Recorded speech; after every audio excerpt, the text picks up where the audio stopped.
విజయ్ చెప్పాలి. మంచి లొకేషన్ దగ్గరికి వచ్చినాం. ఓకే, ప్రకృతి కూడా మనకు చాలా బాగుంది. Yes correct. ఉంది అవును చెరువు దగ్గరికి వచ్చినాం. అవును. అయితే ఇక్కడ మంచి ఒక టాపిక్ మాట్లాడుకుందాం. టాపిక్ ఏంటంటే నువ్వు మారిపోయావు. ఎస్. ప్రతి ఒక్కళ్ళు అంటారు నువ్వు చాలా అప్పట్లో బాగుండే ఇప్పట్లో అలాగా లేవు. ఓకే, మారిపోయావు అంటారు.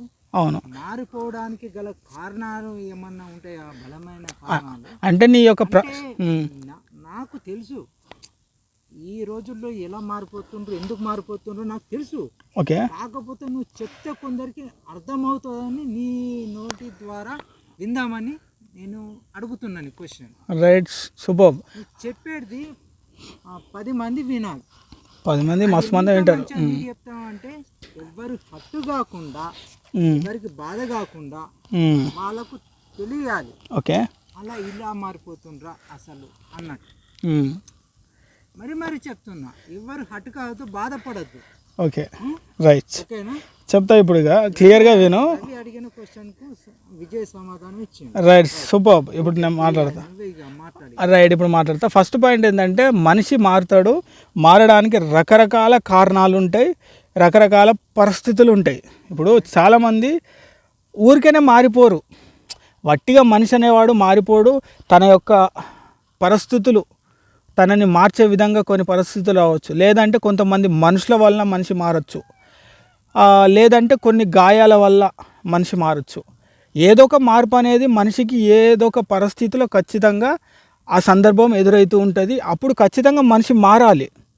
మార్పు అంటే మనిషి మారే పరిస్థితి వచ్చిన రోజు ఖచ్చితంగా జ్ఞానోదయం చేసుకొని మారాలి. ఎందుకంటే అది మంచైనా చెడైనా ఏదైనా కావచ్చు. ఎందుకంటే ఇప్పుడు ప్రశాంతంగా ఉన్న ఈ అలలు నేను ఒక చిన్న రాయి వేస్తే చాలా డిస్టర్బ్ అవుతుంది. మనిషి జీవితం కూడా అంతే.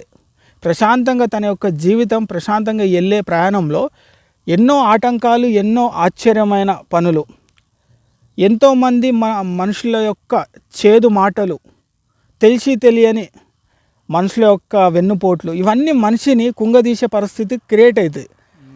ఖచ్చితంగా అలాంటి పరిస్థితి మనిషికి ఏమనిపిస్తుంది అంటే నేనేనా ఇంతకుముందు. చాలామంది అంటారు మళ్ళీ, అరే నువ్వు ఇంతకుముందు ఇలా ఉండే చాలా మారిపోయావు. మారిపోలేదు, మారిపోయేలాగా అతని యొక్క జీవితంలో కొన్ని పరిస్థితులు వచ్చాయి.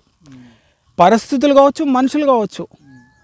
ఇప్పుడు అంతా బాగుండడానికి ఇదేమి మనము గీసుకున్న బొమ్మ కాదు. మనిషి మనకి గాయం తగిలితే నొప్పేస్తుంది. ఎవరైనా సంతోషం జరిగే పనులు జరిగితే సంతోషం అనిపిస్తుంది. ఏదైనా జరిగినా మన శరీరంలో మార్పు వస్తుంది. అలానే మన జీవితంలో కొంతమంది మనుషులు వస్తూ ఉంటారు. ఎందుకంటే ప్రతి జీవితంలో ఎదురయ్యే మనుషులు కొంతమంది వస్తుంటారు. ఆ మనుషుల వల్ల ఆ మనిషి పాజిటివ్గా అంటే మంచిగా మారచ్చు, లేదా అదే మనుషుల వల్ల చెడ్డగా మారచ్చు. మార్పు అనేది వస్తుంది ఖచ్చితంగా. సరే, ఓకే, నువ్వు అన్న కరెక్టే. మార్పు రావాలి కానీ మంచిగా రావాలని చెడు మాత్రం రావద్దు. అది ఏమవుతుంది అంటే అది వాళ్ళ యొక్క పరిస్థితుల బట్టి ఉంటుంది. మన దగ్గర ఉంటాయి కదా, అట్లా లేదు. ఇప్పుడు నేను లేదు. ఇప్పుడు ఏమవుతుందంటే ఒక మనిషి నేను ఏమంటున్నా అంటే మారిపోవడం అంటే మంచిగా మారాలి, చెడుగా మారిపోతే వేస్ట్ కదా. మనిషి మార్పు కొంతమందికి చెడ్డగా అనిపిస్తుంది, కొంతమందికి మంచిగా అనిపిస్తుంది. ఇప్పుడు నువ్వు ఎప్పుడు ఒకేలాగుండని నువ్వు ఈరోజు ఒక రకంగా అయితే కొంతమందికి మంచి అనిపిస్తుంది నీ మార్పు, అరే అని. ఇంకొంతమందికి చెడు అనిపిస్తుంది. మంచి చెడు అనేది మార్పు ఏముండదు. కాకపోతే వాళ్ళు ఎంచుకున్న దారి మంచి చెడ అనేది ఉంటుంది. ఇప్పుడు పలానా చోటికి నేను కొంతమంది చెడు స్నేహం ఉంది, వాళ్ళతోటి నేను ఒకప్పుడు బాగున్నా అనుకుందాం. తర్వాత వాళ్ళ యొక్క గుణం నాకు అర్థమైపోయింది. వాళ్ళు నాకు పట్ల చిన్న చూపు, వాళ్ళు నాకు హేళన చేయడం నాకు నచ్చలేదు. అప్పుడు నేను వాళ్ళకి దూరంగా ఉన్నా. అది మార్పే. ఎందుకు? వాళ్ళు చెడుగా నన్ను అంటే ట్రీట్ చేస్తున్నారు, అంటే నన్ను అంత తక్కువ చూపుతో చూస్తున్నారు. వాళ్ళ యొక్క అలవాట్లు నా పైన రుద్దుతున్నారు. వాళ్ళ యొక్క పరిస్థితి నాకు నచ్చలేదు. వాళ్ళ వల్ల నేను మంచిగా కన్నా చెడుగా వెళ్తున్నా. దానివల్ల నేను వాళ్ళకు దూరమైనా. ఇప్పుడు వాళ్ళ దృష్టిలో నేను మారిపోయినా, కానీ చెడ్డగా మారిపోయినా అని అర్థం. వాళ్ళ దృష్టిలో విజయ్ మారిండు చెడ్డగా అన్నట్టుగా ఉంటుంది. ఎందుకు? నా పాయింట్ ఆఫ్ వ్యూలో వాళ్ళు చెడు ఉన్నారు, చెడు ప్రవర్తనలు ఉన్నారు, చెడు అలవాట్లు ఉన్నాయి, చెడు పద్ధతులు ఉన్నాయి కాబట్టి నేను బయటకు వచ్చిన. ఈ మార్పు కొంతమందికి మంచి అనిపిస్తుంది, ఈ మార్పు కొంతమందికి చెడ్డ అనిపిస్తుంది. ఇంకొంతమంది మన జీవితంలో సంతోషంగా మన దగ్గరికి ఎంటర్ అవుతారు, ఎంటర్ అయిన తర్వాత మనకు ఆకాశం అంత ప్రేమ చూపిస్తారు, తర్వాత పాతాళంలోకి తొక్కేస్తారు. అప్పుడు మనకేమనిపిస్తుంది, ఖచ్చితంగా మనిషి అనేవాడు ఇంకా ఎవరి పట్ల నమ్మే స్థితిలో ఉండడు. ఎందుకు, ఒకసారి హై చూసిండు, ఒకసారి లో చూసిండు కొంతమంది వల్ల. దాని తర్వాత మనిషికి ఏమనిపిస్తుంది, వద్దురా బాబు ఇదంతా వద్దు, నా పాటికి నేను ఉంటానా అనే ఫీలింగ్ వచ్చేస్తుంది. అప్పుడు చాలామందికి ఏమనిపిస్తుంది, ఒకప్పుడు అందరితో ఉన్నాడు, ఇప్పుడు అందరితో ఎందుకు లేడు, అందరితో బాగుండే, కాకపోతే అందరిలో ఉన్నప్పుడు ఏదో సమస్య ఎదురైంది వీడికి, దానివల్ల అందరిలో వద్దు అనుకుంటున్నాడు. సరదాగా అందరితో తిరిగేవాడు, ఆ తిరిగే పరిస్థితిలో ఏదో అతనికి నచ్చని ప్రభావం జరిగింది, అందుకు తిరగట్లేడు. మనిషి మారుతున్నాడు ప్రతి పరిస్థితిలో, ప్రతి సిచ్యువేషన్స్లో మనిషి ఖచ్చితంగా మారుతాడు. ఎక్కువ శాతం మనిషి మారడానికి చుట్టూ ఉన్న పరిస్థితులు, చుట్టూ ఉన్న మనుషుల వల్లనే మారుతాడు. ఎవరు కూడా ఊరికే మారరు. నువ్వు మారిపోయావు అంటే ఎవ్వరు ఊరికే మారిపోరు. చుట్టూ ఉన్న మనుషులు, బాగా నమ్మిన వ్యక్తులు చేసే గాయాలు, మన పట్ల ప్రేమ చూపించే క్రమంలో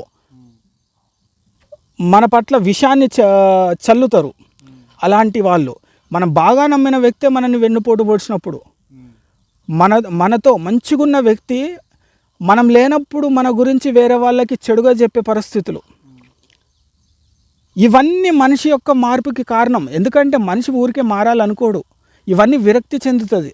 వద్దురా బాబు వీళ్ళంతా వద్దు, అసలు వద్దు, ఎవరు లేకున్నా నడుస్తుంది అని నా జీవితంలో అన్న ఫీలింగ్ వచ్చేస్తాడు. ఎందుకు, ఫస్ట్ నుంచి అట్లా లేడు. అందరితో బాగున్నాడు, అందరితో తిరిగిండు, అందరితో ప్రశాంతమైన వాతావరణాన్ని చూసిండు. కాకపోతే కొంతమంది మనుషుల వల్ల మనిషి మారుతాడు, చాలా కఠినంగా మారుతాడు.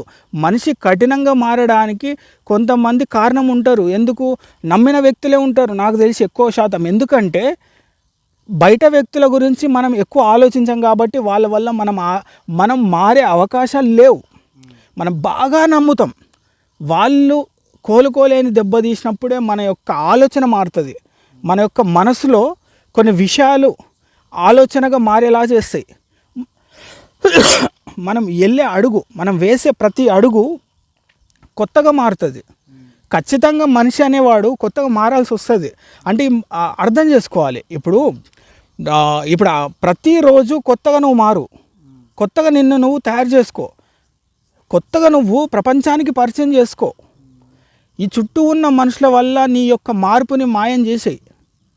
నీకంటూ ఒక జీవితం ఉన్నప్పుడు, నీకంటూ ఒక జీవిత లక్ష్యం ఉన్నప్పుడు, నీకంటూ ఒక జీవిత ప్రయాణంలో నువ్వు అనుకున్నవి సాధించాలి అనే ఒక తపన ఉన్నప్పుడు, చుట్టూ ఉన్న మనుషులు కావచ్చు, చుట్టూ ఉన్న వాళ్ళ యొక్క మాటలు కావచ్చు, నీ పట్ల ఎక్కువ ప్రెషర్ పెట్టుకోకు. ఎందుకంటే ఈరోజు మంచిగా ఉన్న వ్యక్తి రేపు మంచిగా ఉండడు. ఈరోజు నీ పక్కన నీ గురించి మంచిగా చెప్పిన వ్యక్తి నీ గురించి ఎప్పుడు పక్కన మంచిగా చెప్తాడనే గ్యారంటీ లేదు. ఎవరి స్వార్థం, ఎవరి అవకాశం, దాంతోటే మనిషి తిరుగుతూ ఉంటాడు భూమి చుట్టూ. కాబట్టి ఇవన్నీ ఇవన్నీ మాటలు పట్టుకోకుండా, ఇవన్నీ ఆలోచన నీ వెంట వచ్చేటట్టు కాకుండా ప్రశాంతంగా అందుకే అంటారు కదా చాలామంది మన ఆధ్యాత్మికవేత్తలు అంటారు, రోజు ఉదయించే సూర్యుడు కొత్తగానే వస్తాడు, పూచే పువ్వు కొత్తగానే వస్తుంది, వీచే గాలి కొత్తగానే వస్తుంది. మన కోసం ప్రపంచంలో ప్రకృతి రోజు కొత్తగానే వస్తుంది. కాకపోతే నువ్వే ఎప్పుడు చూసిన పాత ఆలోచనలు, పనికిమాలిన మనుషులకు నీ పట్ల చూపించిన నెగిటివ్ ఏవైతే విషయాలు, వెన్నుపోట్లు, ద్రోహాలు, మోసాలు, ఇవన్నీ నువ్వు పట్టుకొని నువ్వు పాత మనిషిలాగా కూర్చున్నావు. నిన్ను నువ్వు కొత్తగా మార్చుకో, నిన్ను నువ్వు కొత్తగా మలుచుకో, నిన్ను నువ్వు కొత్తగా ప్రపంచానికి పరిచయం చేసుకో. ఖచ్చితంగా నీ యొక్క పరిస్థితిలో మారాలి అని ఫిక్స్ అయితే అద్భుతంగా మారి చూపించు. నీ యొక్క మార్పు ఎవ్వరు ఊహించలేని మార్గంలో ఉండాలి. మనిషి ఊరికే మారడు. రకరకాల పరిస్థితులు, రకరకాల మనుషులు, నమ్మిన వ్యక్తుల వల్లనే మనిషి మారే అవకాశాలు ఉంటాయి. సో నువ్వు మారిపోయావు అనే ఒక ప్రశ్న అనేది చాలా చండాలమైన ప్రశ్న. ఎందుకంటే మనిషి ఒట్టిగానే మారడు అనే వాస్తవం తెలుసుకుంటే నువ్వు మారిపోయావు అనే మాటకి అర్థం లేదు కదా.